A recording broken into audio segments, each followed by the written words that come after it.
இது உமாமா பின்த் அல்ஹாரிஸ் என்ற பெண்மணி தனது மகளின் திருமண நாளின் போது கணவனது வீடு நோக்கி செல்ல தயாராகும் மகளுக்கு வழங்கிய விலை மதிக்க முடியாத அறிவுரை. எனது அன்பு மகளே, ஒரு பெண் வளர்க்கப்பட்ட விதத்தாலும் அவளுடைய சிறந்த பண்பாடுகளாலும் அவளுக்கு உபதேசம் தேவைப்படாது என்றிருந்தால் அது நிச்சயம் நீயாகத்தான் இருக்க வேண்டும். ஆனால் உபதேசம் மறந்தவர்களுக்கு ஞாபகமூட்டுகின்றதே, அறிவுள்ளவர்களுக்கு வழிகாட்டுகின்றதே.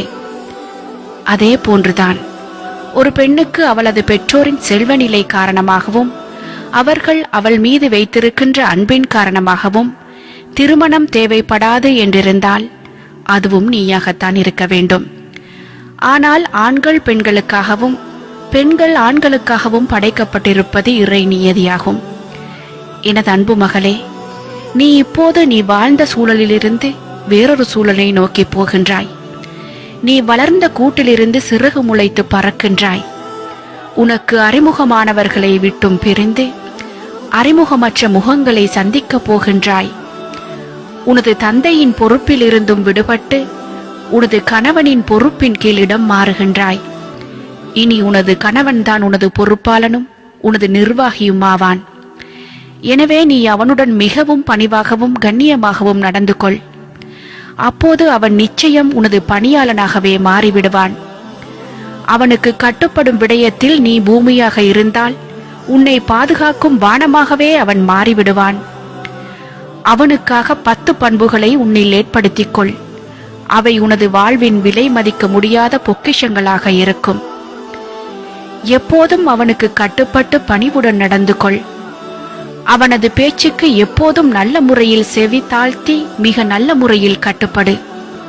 அவனது கண் உனது உடம்பில் எதையெல்லாம் பார்க்குமோ அதையெல்லாம் மிகவும் சுத்தமாகவே வைத்துக்கொள். அப்போது அவன் நிச்சயமாக உன்னில் எந்த அசிங்கத்தையும் காணமாட்டான். அவன் உனது உடம்பில் உடையில் எதையெல்லாம் நுகருவானோ அவற்றையும் மிகவும் சுத்தமாக வைத்துக்கொள்.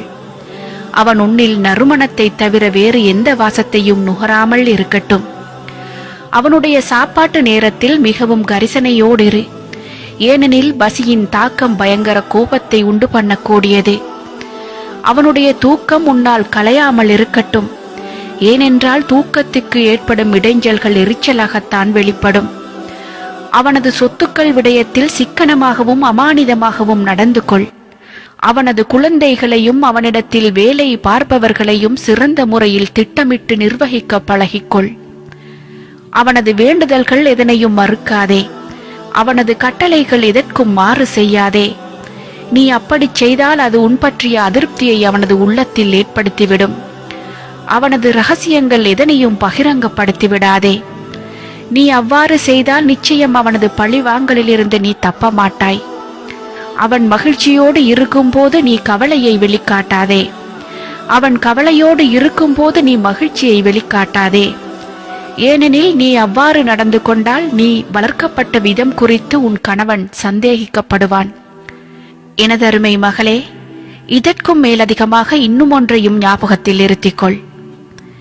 நீ அவனை எந்த அளவு மகிழ்ச்சியாக வைத்திருக்கின்றாயோ அந்த அளவுக்கு அவன் உன்னை கண்ணியமாக வைத்திருப்பான்.